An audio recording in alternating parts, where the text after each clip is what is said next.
Come on, be honest. You get bored with video games sometimes, and that's okay. All we need to cure that boredom is something that stands out, and that's why I'll show you 10 JRPGs with the most unique settings. These are games that forego the kind of standard medieval setting and go a step further when it comes to creating unique worlds. What is your favorite setting in a JRPG? Let us all know in the comments.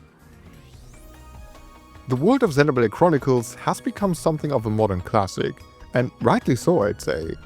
The story takes place on two enormous titans, Bionis and Mechonis. These two are so incredibly large that they are inhabited by living creatures. As the name implies, Bionis is home to animals, trees, plants, and organic living beings such as Homs, Snophorn and Hyantia, while Mechonis is the mechanical counterpart that is home to Mechon and Machina. What I love about this world is the story behind it. Many years before the events of the game, Bionis and Mechonis fought a seamlessly endless battle. Eventually, both Bionis and Mechonis die during the fight and end up locked in their final positions forever. I mean, how awesome is that?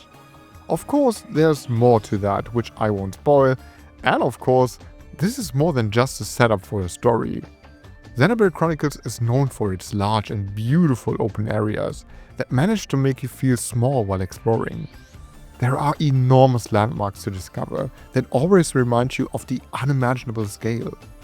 The different distinct locations are some of the most memorable in any game. There's the wide and magical Aerith Sea with its floating platforms, the Sotoran March with its beautiful glowing trees, or the Mechonis Central Factory near the end of the game with an undeniably threatening atmosphere. Every time I discovered a new location, I was blown away by the scale, the aesthetic, music and atmosphere.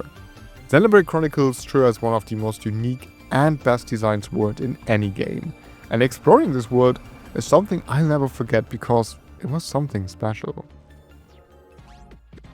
I never quite understood why Scarlet Nexus is such an overlooked title, despite it being a really good game, with awesome combat and a unique setting. Technically, the story of Scarlet Nexus takes place in our world, but of course an alternative version of that in the distant future. The deaths describe the style as brainpunk, which is a mix of sci-fi, post-apocalyptic and cyberpunk elements, which creates a truly unique world. This world, however, is attacked by aliens known as Others, which began to descend from the sky with a hunger for human brains. I think this world is so unique because of this blend of different elements. While this is the distant future and there are holograms all over the city, high-tech gear and medical procedures to basically create superhumans, this is cleverly countered with architecture from our time, as well as cars that could be from the 70s. Another thing that always fascinated me about Scarlet Nexus' world is how, despite humanity being on the brink of extinction, there are still a couple of thriving cities. Usually games and movies about humanity being wiped out by aliens picture a world with everything being destroyed completely. Scarlet Nexus, however, has this contrast that feels refreshing, provides a special atmosphere, and makes this way more than just another sci-fi post-apocalyptic thing. Yes, there are a couple of locations that are very city-like, such as the destroyed highway, the destroyed subway, and the construction site, but also areas that feel otherworldly and add to an overall interesting game world. Scarlet Nexus is an underrated game, and its unique setting deserves a lot more praise than it gets. This is the most recent game on this list, and one I absolutely fell in love with last year. Not only because of the fantastic combat system, the memorable characters and engaging story, but also because the setting of Metaphor ReFantazio is so unique. The game takes place in the United Kingdom of Uchronia, where the king has been murdered and the prince fallen into an endless sleep due to a curse. What makes this world unique is the blend of medieval elements like most characters' aesthetic and some of the city's architecture, with steampunk and even a bit of horror elements. Admittedly, this game is probably the closest to a standard medieval setting on this list, but the few design elements that stand out create an intriguing contrast, and this, combined with the arts and graphic style, makes for one of the most interesting and innovative game worlds. Of course, there are more things that make a game world, the setting, special and unique. The beautiful and distinct cities are home to many different races, all with a certain standing in society, which creates authentic conflicts. The long journey of the party portrays a world of enormous scale, which is in constant threat of terrifying monsters called humans. And while there is this threat, cities are thriving, landscapes absolutely beautiful, and people in hope for a better future. All that makes Metaphor ReFantazio full of contrasts, and I think it's these contrasts that make the game's setting and game world feel so incredibly unique. It's not easy to explain, but something you definitely see when you play it. Shin Megami Tensei 3 always fascinated me with two things: its addictive Demon Collection gameplay and its setting. What's so special about the setting is how the game starts in the real world and then a demonic catastrophe destroys all of humanity. All that's left is the protagonist, a lot of demons, and Tokyo in ruins. Your task is to explore the hell-like Tokyo. I mean, that's such a cool concept. You get to see all kinds of real-life locations like Shibuya, Shinjuku, and Ginza, but obviously places are destroyed and already altered with demonic magic. That makes wandering around a wonderfully fresh experience, since the contrast of subway stations, shopping malls and streets, and terrifying places that feel very much out of this world provides an unmatched variety. The city areas are full of demons to talk to, and the dungeons full of challenging puzzles. That makes the world feel like it's been that way forever, and you as a player feel even more foreign and unwelcome this way.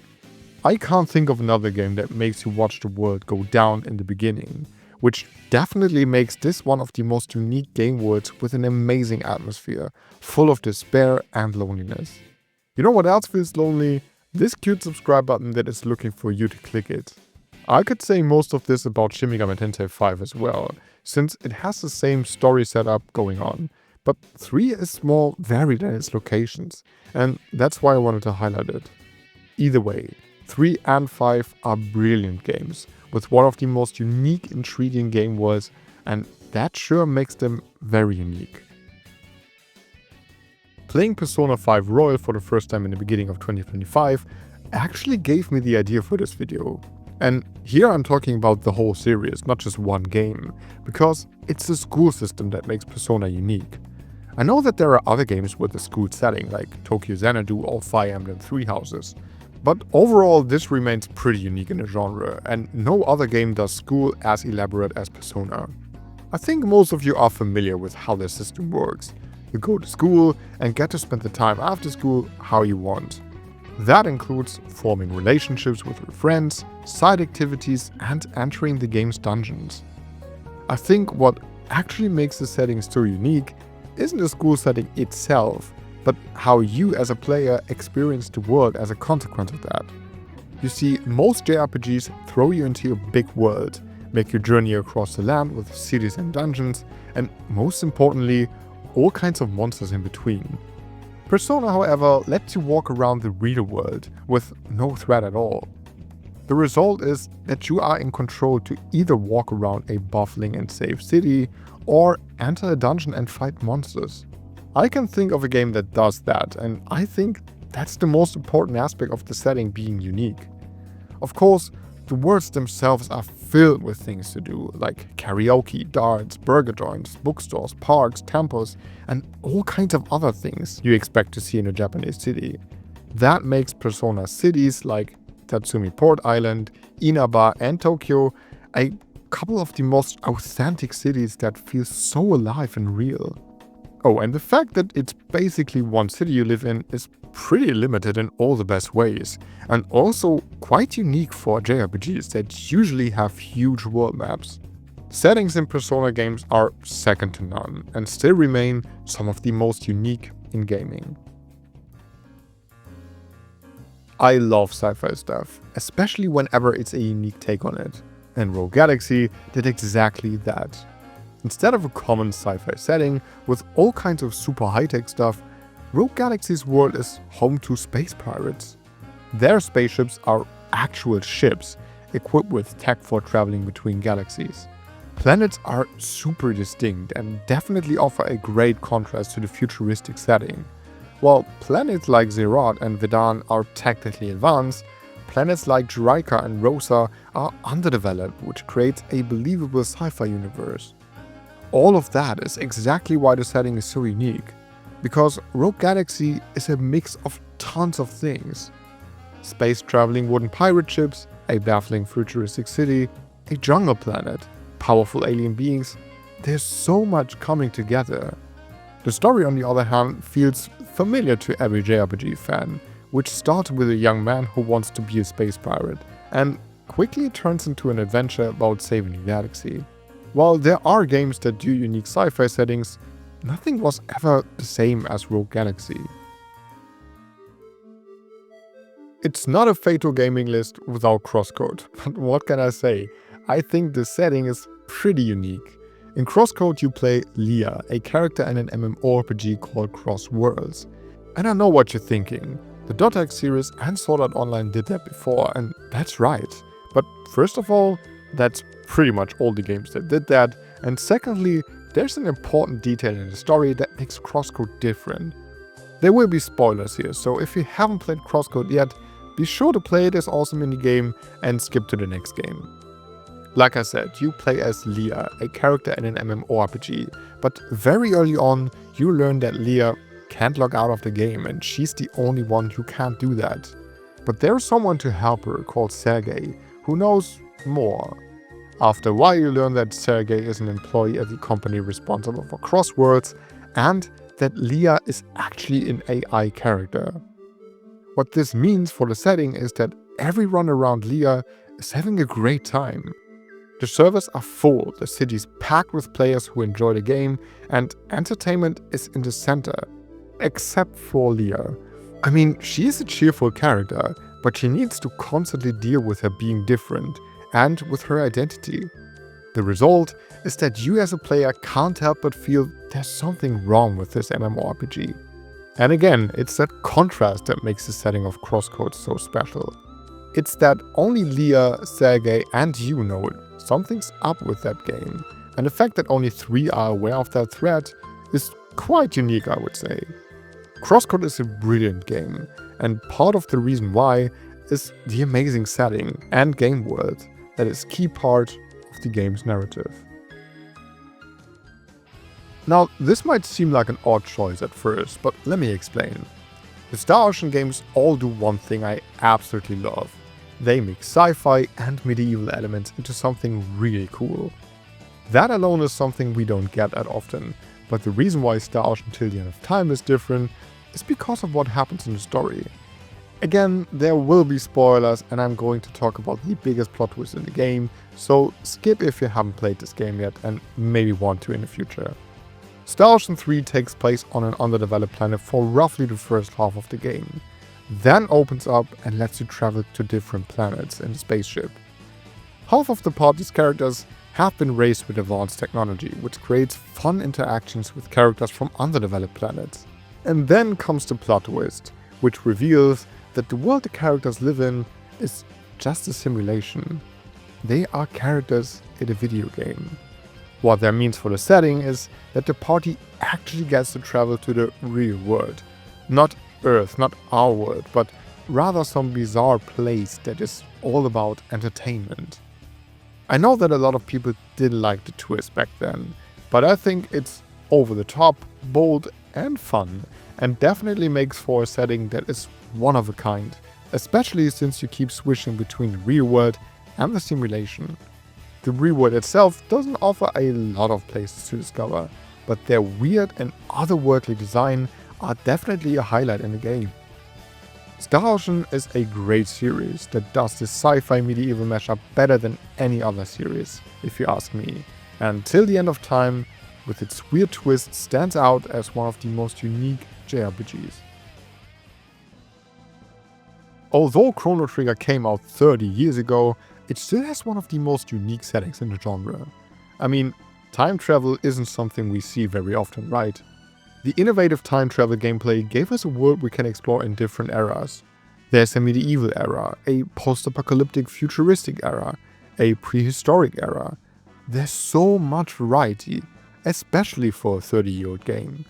And the best part is that the things you do in one era can have an effect on the other eras, which makes the world so incredibly engaging. Also because the actual layout of the world map changes with each era, which is such a nice detail. Honestly, that's all I need to say about Chrono Trigger. I'm sure there are games that did time travel that I don't know of, but Chrono Trigger did it first and best, and that's why it absolutely deserves a spot on a list about unique settings in JRPGs. The last game on this list isn't even out yet, but since the setting is so special, I wanted to talk about Clair Obscur Expedition 33. This game is about a group of people on their mission to destroy the Paintress. Now the Paintress is a powerful being that paints a number on her monolith every year, and everyone that age dies immediately. That already is a pretty cool story setup. The game's style, and therefore some parts of its setting, is inspired by Belle Epoque, the time between 1871 and 1914 in France, which is often referred to as the Golden Age of France. From what we can see in the trailer, it seems like clothes and architecture are inspired by this the most. The world itself seems to be under the constant threat of the Paintress. A lot of areas seem to be destroyed, and there are some supernatural things going on, such as a lot of floating platforms and rocks. Of course, we don't know a whole lot about this game yet, but the setting seems to be really interesting and unique. Alright, that's it. 10 JRPGs with a unique setting. What are some of your favorite settings? Let us all know in the comments, and don't forget to subscribe if you enjoy videos about indie games, JRPGs and more. Alright, thanks for watching, take care, and I'll see you in the next video.